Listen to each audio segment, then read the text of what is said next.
Assalamualaikum warahmatullahi wabarakatuh. Waalaikumsalam warahmatullahi wabarakatuh. Om Swastiastu, Namo Buddhaya, salam kebajikan, salam sejahtera bagi kita semua. Tabikun. Ya pun. Puji syukur marilah kita panjatkan atas kehadiran Allah Subhanahu wa taala, atas segala nikmat dan rahmat-Nya hingga kita dapat berkumpul di ruangan ini dengan keadaan sehat walafiat. Salawat serta salam selalu tercurahkan kepada junjungan kita Nabi besar Muhammad Sallallahu Alaihi Wasallam. Perkenalkan, kami dari kelompok 7 akan mempresentasikan hasil kerja dari kelompok kami mengenai memahami landasan pendidikan dan arah pendidikan nasional. Yang beranggotakan, izin memperkenalkan diri, saya Amelda Sialista, NPM 2253053047, dan rekan saya. Saya Neta Amelia dengan NPM 2213053057. Saya Rendo Paistama dengan NPM 2213053004. Materi pertama akan dijelaskan oleh Saudara Andini.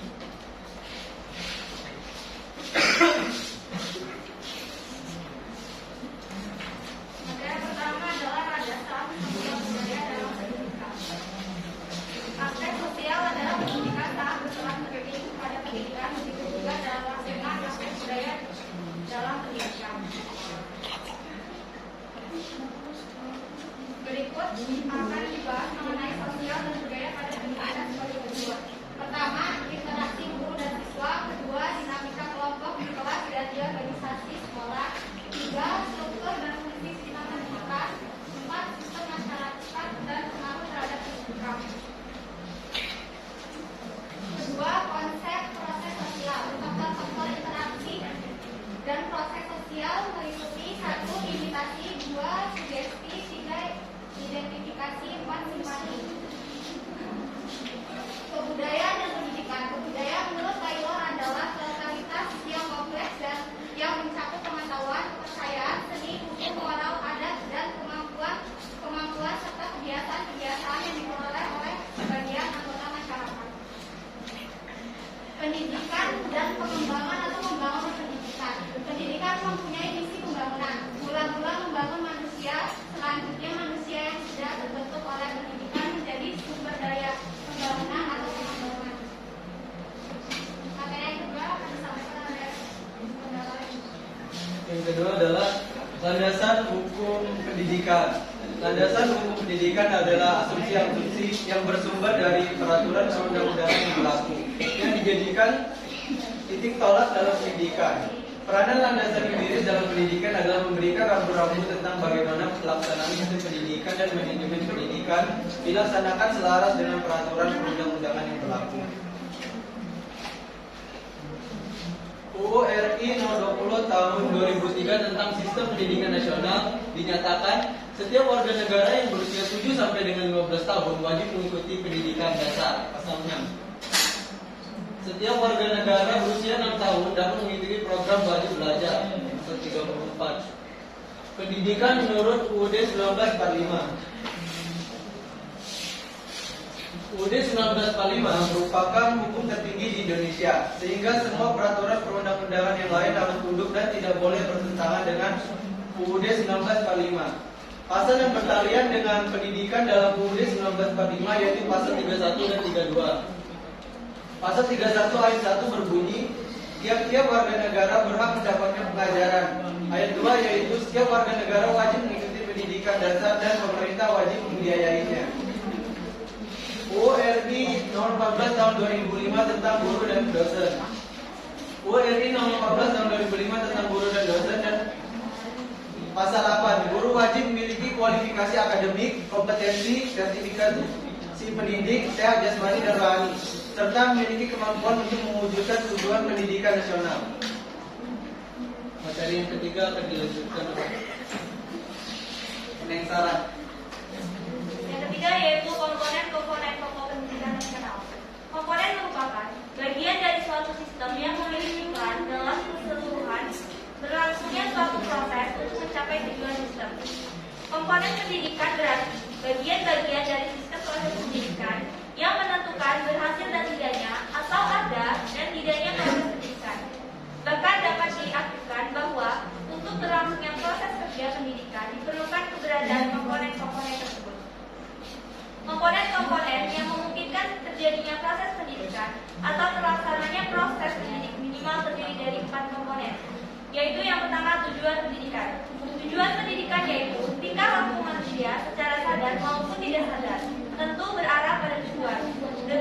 ketiga, halnya tingkah laku manusia yang bersifat dan bernilai pendidikan.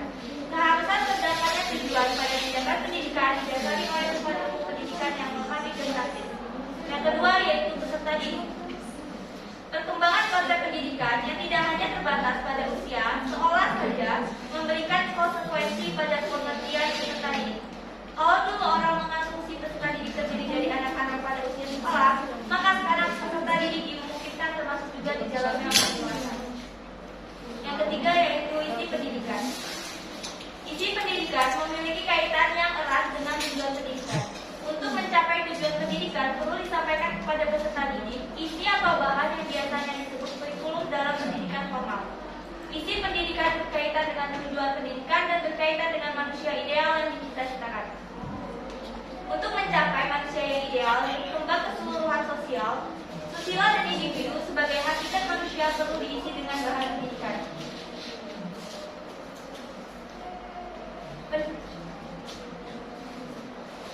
Interaksi edukatif pendidikan dan anak didik, proses pendidikan bisa terjadi apabila terdapat interaksi antara komponen-komponen pendidikan. Selanjutnya akan disampaikan oleh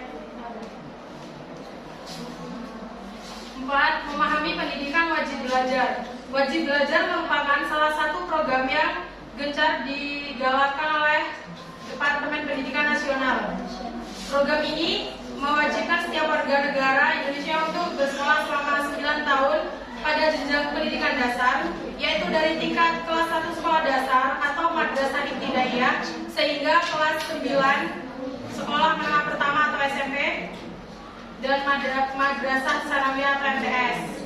Landasan pokok keberadaan sistem pendidikan nasional adalah Undang-Undang Dasar 45 Bab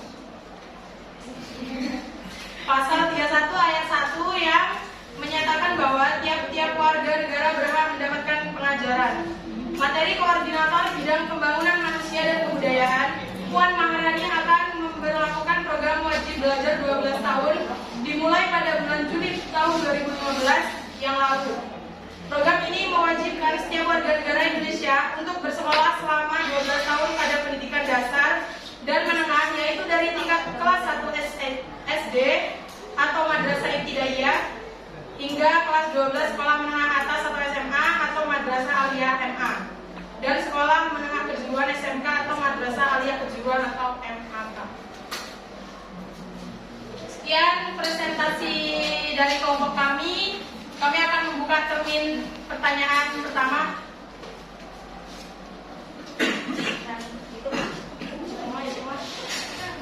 Bentar. Turun dulu. Tuh, dua. 1, 2, 3. Apa? Izin memperkenalkan diri, nama saya Farisa Alicia dengan NPM 2213053226. Mengenai materi yang disampaikan oleh Felda tentang wajib belajar, ada banyak sekali anak-anak yang putus sekolah. Menurut pendapat kalian, apa yang bisa dilakukan guru untuk mencegah anak putus sekolah? Sekian, terima kasih.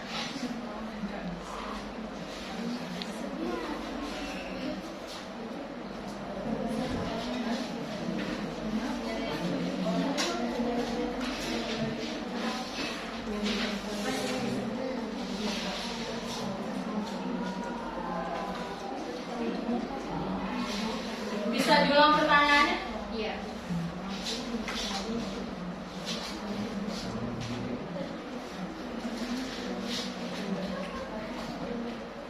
Mengenai materi wajib belajar, ada banyak sekali anak-anak yang putus sekolah.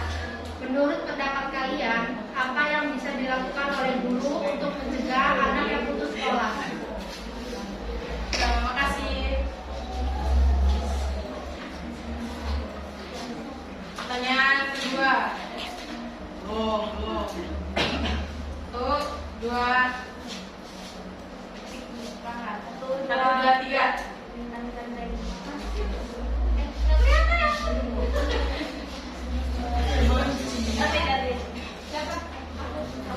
Izin perkenalkan diri, nama saya Anissa dari NPM 2213053229.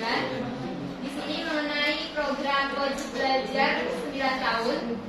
Jadi pertanyaan saya yaitu, apa sih alasan pemerintah mewajibkan program belajar 9 tahun, serta bagaimana pelaksanaan belajar oleh pemerintah Indonesia saat ini? Terima kasih.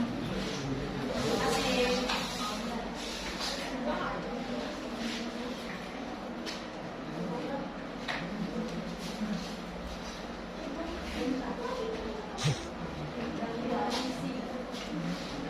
Pertanyaan ketiga.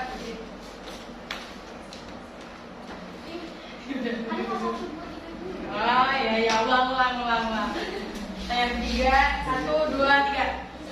Sauta.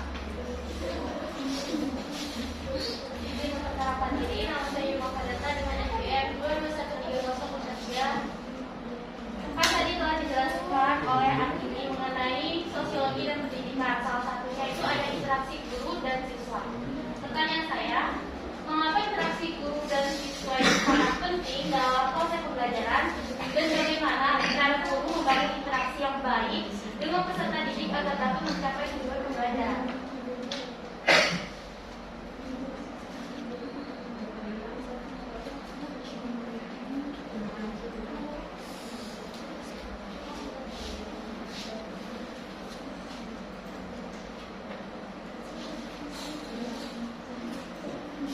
Beri kami waktu untuk mendiskusikan pertanyaan dari teman-teman.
Baik, kami sudah mendapat jawaban dari pertanyaan Farisa, yaitu akan dijelaskan oleh Rendo. Baik, izinkan saya menjawab pertanyaan dari Farisa. Apa yang bisa dilakukan dulu untuk mencegah anak putus sekolah? Berikut, seorang guru tidak hanya mengajarkan ilmunya, tetapi seorang guru berperan besar untuk memberikan dukungan agar siswa tidak putus sekolah. Berikut beberapa hal yang dapat dilakukan seorang guru agar seorang siswa tidak putus sekolah. Yang pertama adalah mengidentifikasi calon siswa yang kemungkinan akan putus sekolah dengan cara melihat daftar absen dan menanyakan ke siswa apabila siswa tidak masuk sekolah tanpa alasan.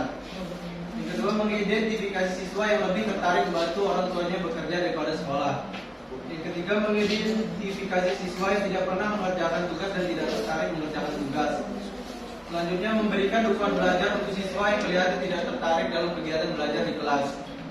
Yang keempat, menjaga komunikasi dengan orang tua murid, menciptakan lingkungan yang kondusif dan menyenangkan untuk siswa. Dan yang terakhir, mencarikan beasiswa untuk atau subsidi bagi siswa yang menunggak SMP atau kurang mampu.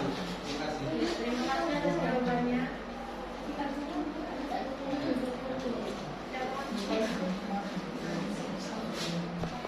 Pertanyaan kedua dari Anisha akan dijawab oleh Sarah. Jadi pertanyaan lainnya adalah apa alasan pemerintah mewajibkan program belajar 9 tahun dan bagaimana pelaksanaan wajib belajar oleh pemerintah Kemdikbud? Jadi alasannya yaitu sasaran WGPD 9 tahun diharapkan dapat memberikan bekal kemampuan dasar bagi siswa untuk mengembangkan kehidupannya sebagai pribadi, anggota masyarakat, warga negara dan anggota manusia. Dan bagaimana pelaksanaan wajib belajar oleh pemerintah Indonesia? Wajib belajar diselenggarakan pada jalur pendidikan formal, pendidikan non formal, dan pendidikan informal. Dua penyelenggaraan wajib belajar pada jalur formal dilaksanakan minimal pada jenjang pendidikan dasar yang meliputi SD, SMP, MTS, dan sekolah yang belajar. Baik, terima kasih jawabannya. Pertanyaan ketiga dari Saudara akan dijawab oleh Mengapa interaksi guru dan siswa sangat penting dalam proses pembelajaran dan bagaimana cara guru dalam interaksi yang baik dalam komunikasi? Jawabannya adalah interaksi juga menjadi poin penting dalam kegiatan belajar mengajar karena tak hanya siswa saja yang dapat manfaat, namun juga para guru juga membutuhkan balik. Apakah materi yang disampaikan dapat distribusi dengan baik? Lalu tipsnya, awali pertemuan dengan baik, mengetahui minat dan karakter siswa, gunakan metode belajar sambil bermain, melakukan tanya jawab, diskusi dan menggunakan bahasa yang baik. Baik, untuk termin kedua ada yang mau bertanya? Ulang. 1, 2, 3.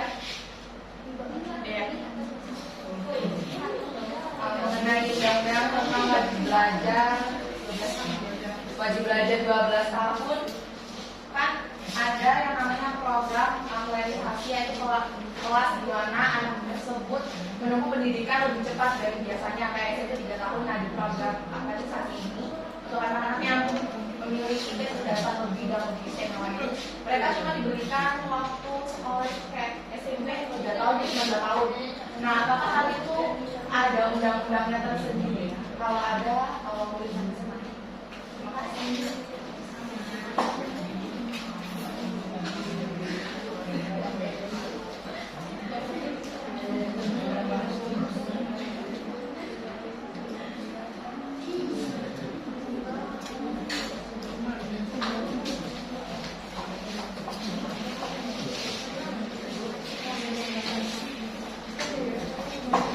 Pertanyaan kedua. Pertanyaan kedua, 1, 2, ya. Siap. Nama saya Asyik Namaladi dengan SN 132534. Pertanyaan saya, mengapa di dalam sebuah penyelenggaraan pendidikan selalu ada landasan hukum?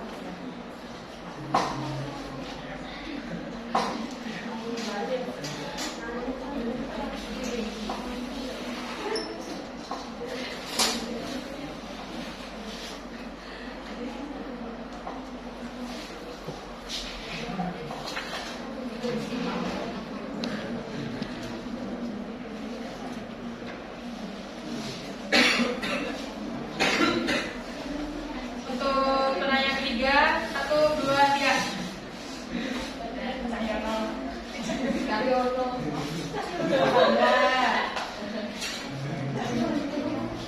Perkenalkan, saya Askia Salsabila Cahyono dengan NPM 2213033210. Jadi sini saya ingin menanyakan dari pembahasan yang tentang keputusan inovasi dalam rangka peningkatan mutu pelaksanaan pendidikan di Indonesia. Jadi pertanyaan saya, bagaimana sih kan di sini kan guru berperan sebagai inovator. Nah, kita kan bakal motivasi kecil yang bakal kalian lakuin untuk pesan pertama kalian bakal jadi pendidik. Terima kasih. Baik, untuk pertanyaan termin kedua, untuk pertanyaan pertama yaitu dia yang akan dijawab oleh saya sendiri. Pertanyaannya, undang-undang tentang wajib belajar dengan program aktualisasi yang bertentangan. Jadi apakah program aktualisasi tersebut memiliki undang-undangnya tersendiri? Jawabannya yaitu ada, yaitu yang pertama Undang-Undang Nomor 23 Tahun 2002 tentang Perlindungan Anak pasal 52, anak yang memiliki keunggulan diberikan kesempatan dan aksesibilitas untuk memperoleh pendidikan khusus. Yang kedua, Undang-Undang Nomor 20 Tahun 2003 tentang Sistem Pendidikan Nasional pasal 3, pendidikan nasional berfungsi mengembangkan kemampuan dan membentuk watak serta peradaban bangsa yang bermartabat dalam rangka mencerdaskan kehidupan bangsa, bertujuan untuk berkembangnya potensi peserta didik. Dan yang ketiga, Undang-Undang Nomor 20 Tahun 2003 tentang Sistem Pendidikan Nasional pasal 5 ayat 4, warga negara yang memiliki potensi kecerdasan dan bakat istimewa berhak mendapatkan pendidikan khusus. Untuk pertanyaan dari Arcilia Intan akan dijawab oleh Sarah. Jadi sesuai pertanyaan Intan yaitu mengapa di dalam penyelenggaraan pendidikan perlu adanya alat hukum? Jawabannya yaitu karena dalam kenyataannya bahwa dalam penyusunan kebijaksanaan pemerintah tidak hanya membatasi diri berkenaan dengan kehidupan berbangsa dan bernegara secara umum, namun pengaturan itu juga menyangkut aspek khusus lain seperti aspek perekonomian dalam memilih dan pendidikan. Landasan hukum dalam penyelenggaraan pendidikan memiliki titik tolak aturan baku yang patut ditaati. Aturan baku yang sudah disahkan oleh pemerintah ini bila dilanggar maka akan mendapatkan sanksi sesuai aturan yang berlaku. Bagaimana?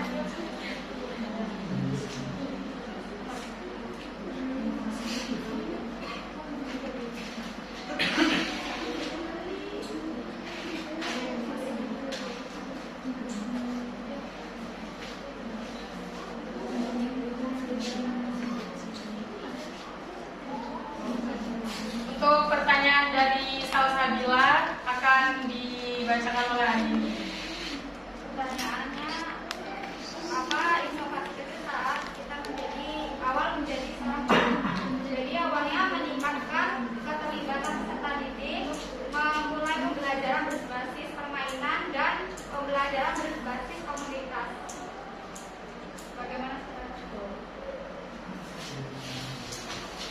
Baik, sekian presentasi dari kelompok 7. Mohon maaf bila ada kesalahan. Presentasi akan saya tutup. Wabillahi taufiq wal hidayah. Wassalamualaikum warahmatullahi wabarakatuh.